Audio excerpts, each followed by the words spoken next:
Can you guys read this slide? Look closer. So, you should all remember, you shouldn't have to read the slide, right? You should all remember this. So, here you go. Here's the HPI. Presented to the primary care physician complaining of pain in the right leg.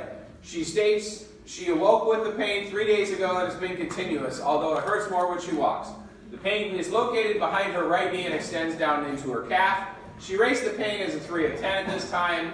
She denies chest pain and shortness of breath. She denies recent travel or leg injury. Patient recently started rosuvastatin for treatment of dyslipidemia. I would put recently, it was a year ago. Approximately 1 year ago. She stopped the rosuvastatin 3 days ago because she thought it could be the cause of the pain, but the pain has persisted. Okay, so auditorium B.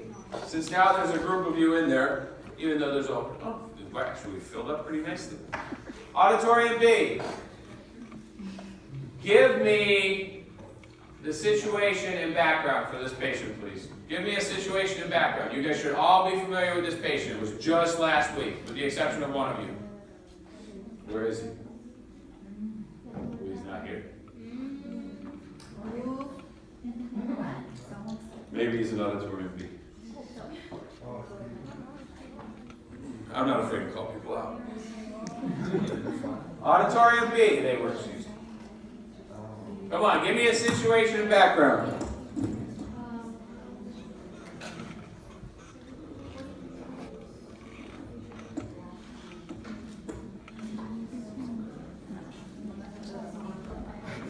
They're a little slow on the draw. You guys are all tired from being up all night studying? I love seeing everybody here in Fort Lauderdale sitting out front of the auditorium with a minute to go cramming stuff into their head. Didn't you ever see that episode of Married with Children where he tries to cram too much into Kelly's head and stuff starts coming out the other ear? All right, San Juan, help me out. Give me an S and a B for this patient. Here's the beauty, guys. There is no right and wrong answer here. It's just how you're going to do it.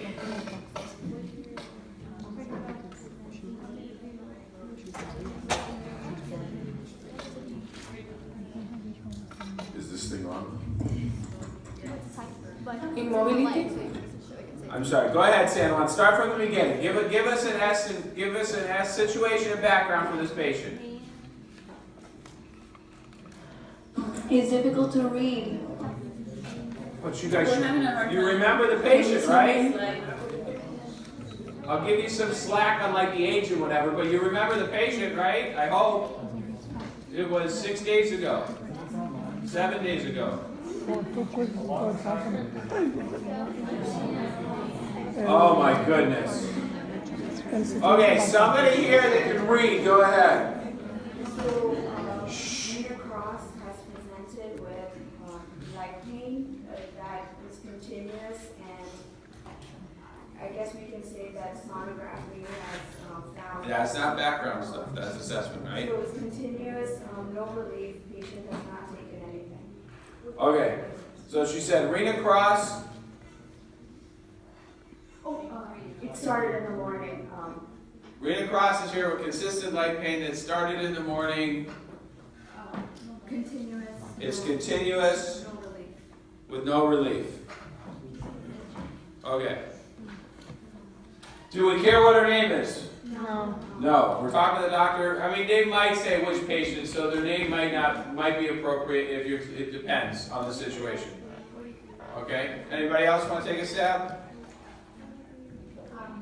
43-year-old presented with signs and symptoms of BBT, leg swelling and pain for 3 days. She hasn't taken anything. She just stopped taking the pressure medication and is currently using the Nuvaring for 7 years. Okay. Not bad. Smoker. Anything else you guys think we should include? Let's see. This was what I said. 43-year-old female with 3 days of 3 out of 10 constant posterior right leg pain from knee through the calf with no trauma or recent travel. Patient on rosuvastatin for dyslipidemia, which she self-discontinued 3 days ago, but pain has persisted. Right calf warm to the touch and tender with mild edema. That's swelling in your blood, edema. With mild edema. Okay, so that's just, here's the situation in the background of the patient, right? I could have done some more background. I could have said, which I'll get into later under my assessment, about smoking or estrogen or whatever. But basically, I'm just giving you the situation is, this lady looks like she has a DVT.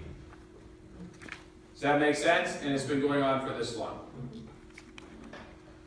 So now my assessment. What is our assessment of this lady? Now this is where we start bringing in that our objective information and stuff, because this is what I think is going on and why. Palm Beach, tell me, what do you think is going on with this patient and why? You should remember the patient.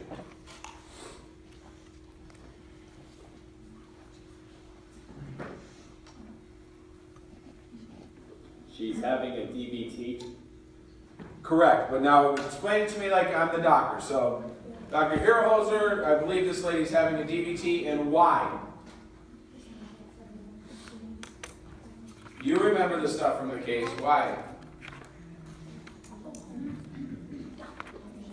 She's got a warm calf, she's got tenderness, she's got pain that's consistent within the leg. How about There's objective no information? relief of symptoms. Okay. Objective information?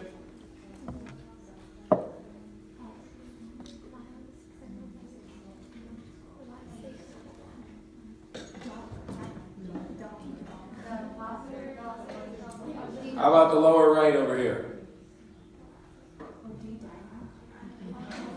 We had an ultrasound, right? So we would be able to say, oops, I'm going backwards instead of forward. We'd be able to say, okay, so that was good, other than you need to add objective information in, okay? So, patient has a confirmed acute DVT, blah, blah, blah, blah, blah, via ultrasound. Patient currently is sedentary, overweight, taking estrogen for birth control. And I even forgot to mention that she smokes. Okay? But that's okay. If you don't list every single risk factor, you're still getting the point across. Okay? I didn't list smoking on purpose to show you. You don't have to, right? This is saying, look, there's an ultrasound that says it's a DVT. She has some risk factors. Here are some of the reasons, other reasons it's important it's a DVT. She's got a DVT.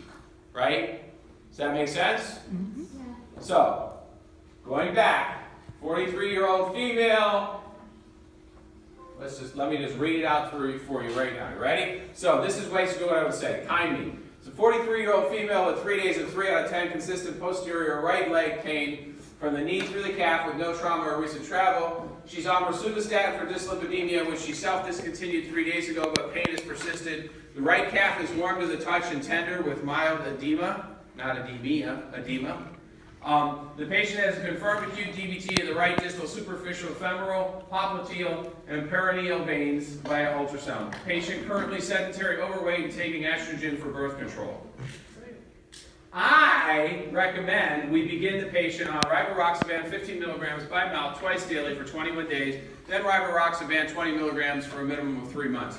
I also recommend we discontinue the estrogen-containing birth control and suggest barrier methods until she can discuss alternatives with her OBGYN. I also recommend that we resume her rosuvastatin as previously prescribed. Okay, less than a minute. I got the point across of the situation, the background, what I am assessing is going on, and what I would like to do about it. Right? My recommendation. Does everybody see how that goes? Questions about it? Yes.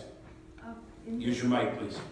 So in this recommendation, we're not including any of that education and plan of, like smoking or weight loss or... You could. Okay, let me ask you this question. Who's going to initiate the smoking cessation? The doctor? Who's going to do that? You? So I'm basically saying I want to treat her with this for her DVT. The other stuff, the lifestyle modifications, I mean, you could throw in here, I'm also going to try and initiate lifestyle modifications with the patient, such as smoking cessation, diet, exercise. Okay? But you're not asking for anything from the doctor for that. You could absolutely add that in here. That's not wrong. Like I said, there is no wrong or right here. It's what you want to do. Okay? It's quick, succinct. Me, I've been practicing long enough. This is what I say, and then I will talk to the patient about diet, exercise, smoking cessation, everything else. It's not bad to let the other healthcare providers know that stuff, but when I actually document in the clinical note, then I'll document it. In my interaction with the physician, I want to be quick and succinct, okay? And think about this. It's not just in like a case like this. It's anytime you're contacting another healthcare provider for anything, right? Think about if a med has no refills or there's a drug interaction and you're in a community setting, right? You want to basically say that, you know, Lena's been prescribed this medication, but she's all, you know, she's a 43-year-old with hypertension and diabetes, and you prescribed this medication for her diabetes. She also, however, for her hypertension has this medication, and they have an interaction. As such, I would like to recommend that we change this medication to this, therefore there will be no interaction, and it's still covered and she'll have no issues. Right? So you're just still doing that situation, background, your assessment of the problem, and then your recommendations. It applies to any communication, basically, if you think about it, right?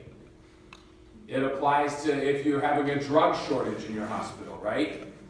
Here's the situation. We use phenytoin for our seizure patients all the time. Unfortunately, phenytoin is on back order from the manufacturer. We're not expected to get it back in for another 6 months.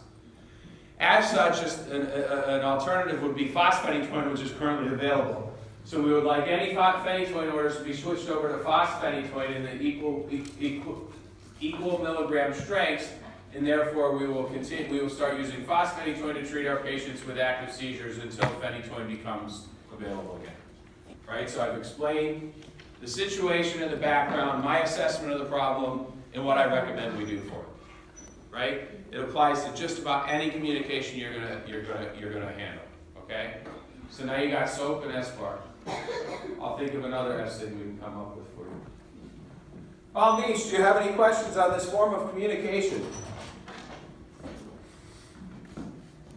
I put this together in 5 minutes before class because I totally switched streams on what we were doing as far as the video goes. So sorry it didn't take the whole class.